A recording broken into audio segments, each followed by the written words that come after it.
Hello, Ice Cubes. Welcome back to Glacier reading Abandon My Eulogy by aroace-get-out-of-my-face on Tumblr. Today we're reading Chapter 1. Chapter 1's title is Oh, hey, that's not supposed to go there.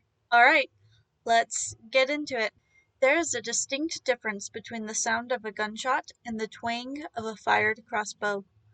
There are many variables with a gunshot: the type of gun, how well maintained it is, or the round fired, large or small, the angle the gun is held, the room it's in, so many minute changes that affect the end result.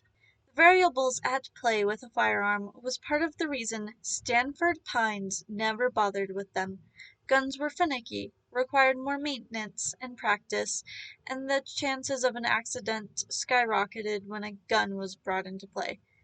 Most tangibly, a gunshot was loud. So no firearms. A crossbow was a little less practical, but the variables in its use were less. Notch, aim, shoot. Now, standing in the doorway of his cabin, snow slowly drifting just beyond where the porch roof ends, Stanford wishes for the loud sound of a gunshot. Because now, stuck still in the cold winter morning, an unloaded crossbow sitting in his hands, Stanford knows the sound a crossbow bolt makes when it cleaves into a human collarbone. The noise is quick, and a drier sound than he might have thought. The sound almost disappeared into the cacophony of its follow-up, the delayed thunk, thunk, thunk of someone losing their footing on a wooden floor. Swaying and falling like a tree backwards, landing in 3, maybe 4 inches of snow. Snow continues to drift down, a dusting that settles everything in a fine, cold layer. Everything past the front door is white, except for 2 dots of bright red that just made landfall. Stanford has just killed his brother. The whole world stutters for a moment. Time does not so much as slow as it does lag, buffering. Stanford's mind grinds to a halt, his thoughts turning over like faulty gears, catching over and over. He is reminded of his mother's old sewing machine, the one she used maybe twice a year in his childhood. How it would click, click, click, like the trigger of a crossbow, and jam when going over thick fabric. His mother would sigh and lift the presser foot, run her fingers underneath it to clear a path, undaunted by the needle positioned millimeters from her long fingers. She'd start the machine up again, slower this time, and it would clunk and click itself back into a rhythm. Stanford's mind turns over. He drops the crossbow. It falls to the porch with a clatter, the sound heavy and sudden. There's no bolt in it to misfire. Stanford's mind turns over. Stanley remains where he fell, his left heel caught awkwardly on the last front step. He's wearing boots, old ones, the soles are worn down to nothing. Stanford's mind turns over, catches and starts. His knees collapse forward, jolting his whole body with gravity and pulling him down those last 3 steps. He cannot feel the impact of his shoes on wood, on snow. Stanley is laying on his back, arms spread wide. He made no move to catch himself when he fell. He does not move when Ford crashes to his knees next to him. There is an arrow sticking out of his throat. The fletching juts out only an inch from the skin, stuck out from the bottom of his neck. The skin there twitches once, twice, and stills. Blood bubbles up from the wound. Here on the ground, nestled in the snowy shadow of his home, Ford's hands hover hesitantly. Blood continues to ooze. Thick globs of it pool in the hollow of Stanley's throat. The stain spreads over the top of his white shirt, seeping into the fabric. It slides like oil down the sides of his neck, dripping into his bed of snowy grit. Ford reaches around it all and presses his palms to his brother's face. 12 fingers clutch at sallow skin. Stanley's eyes are wide. Stanford shakes his brother's head, just a bit. The forced movement changes nothing. Stanley does not move on his own. His eyes stare open. They are brown eyes, and they match his brother's.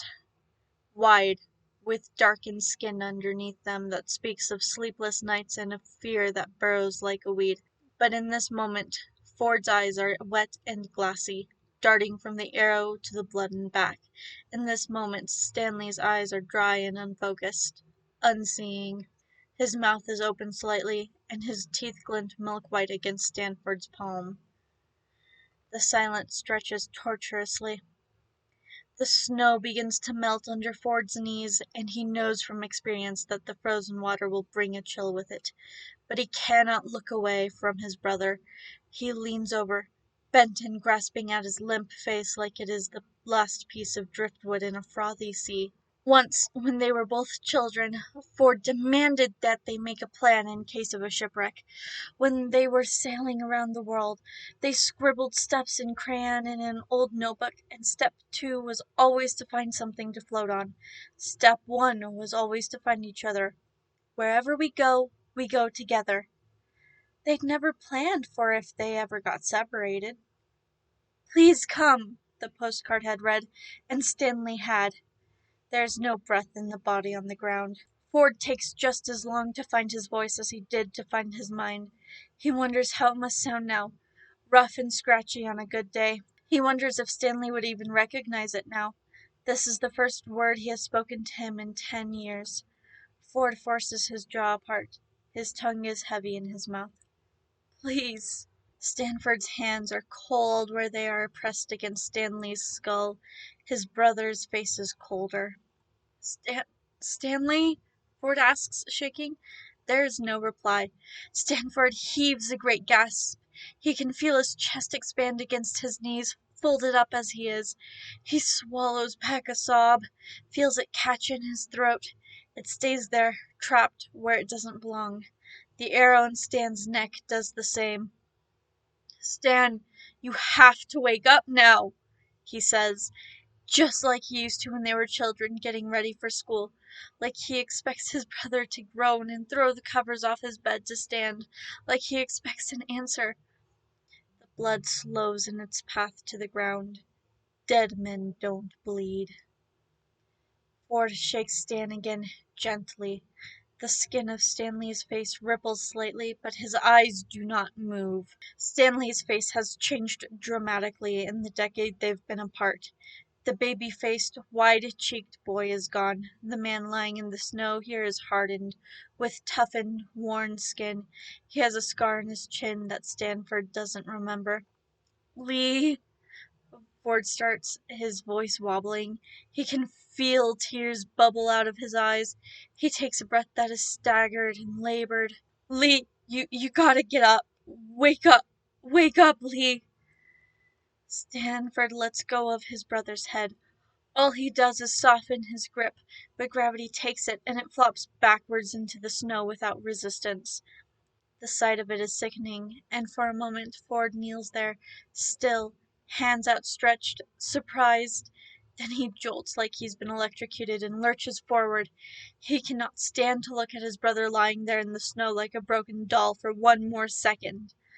He grasps wildly at Stan's body, clawing into his dull red sweatshirt and hauling him up, dragging him sideways and into Ford's arms. Ford remembers the weight of his brother well. He grew up with him, after all.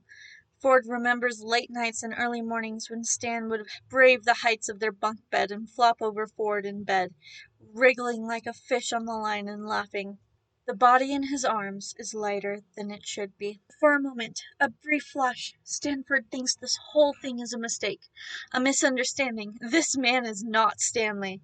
With his worn-out boots and long hair, with his sunken eyes and washed-out face, old clothes threadbare and dirty, this man is some other poor soul, and the real Stanley is going to pop out of the old El Diablo that's parked in the driveway and find his twin sobbing in the snow over his stranger. Then Ford adjusts the body in his arms, pulling the torso until it's braced against his knees, and the crossbow bolt lodged in Stanley's throat rests at Stanford's eye level. Fat tears roll down Ford's cheeks. They stick to his skin at his chin and hang there, near frozen in the morning air. Ford realizes he's making noises, little hitched breaths that are loud in his ears. He squeezes the body in his arms closer, tucks its head under his chin and holds it. Ford's breaths arc out above his brother's head, turning to mist as it hovers for a moment and dissipates. Stanford begins to rock, back and forth, slowly breathing in stilted gasps as he moves. He rocks like a boat, like they both imagined their boat might one day. Forward and backward, a soothing motion Stanley once did for him when Ford was sick, whispering assurances and telling small stories just to fill the air. The air is now filled with small noises of grief and the smell of metal. A wetness seeps into Ford's vest and he desperately hopes it's snow. On a slow rock backward, dazed, he looks down and finds that it's not. His movement has jostled the bolt in his brother's neck, and blood has oozed downward, covering Stan in Ford's lap. The blood is lukewarm and cooling. Ford finds himself rambling. At first he cannot make out the words, so transfixed on the red that is spreading like a stain down his brother's front. He stops rocking for a moment, then starts again, faster. The movement is less now a soothing gesture, now it is the frantic shuddering motion of desperation. I'm sorry. I'm so sorry, Stanley. Stanley, I'm so sorry. Ford hiccups around a sob. I didn't mean to, Stan. Lee, please. You can come back now. I'm so sorry. Stanford chokes for a moment, and he can feel tears rushing down his face, making landfall in Stanley's hair. He leans back again, just an inch, to look down at the body in his arms, at his twin's face, dead and lifeless, pushed into his chest. There is blood pooling in Stanley's mouth. A bead of it escapes and dribbles down his chin. I promise. Ford starts, swallows, and sobs again. His next sentence feels wrong to think, wrong to say, but he knows. He knows in the space in his chest just underneath Stanley's empty eyes that this is important. This is something Stanley wants. I promise I won't be mad anymore, he whispers. Stanley stays where he is, where he was struck, where he fell, silent. Please come back, Stanford pleads to his corpse.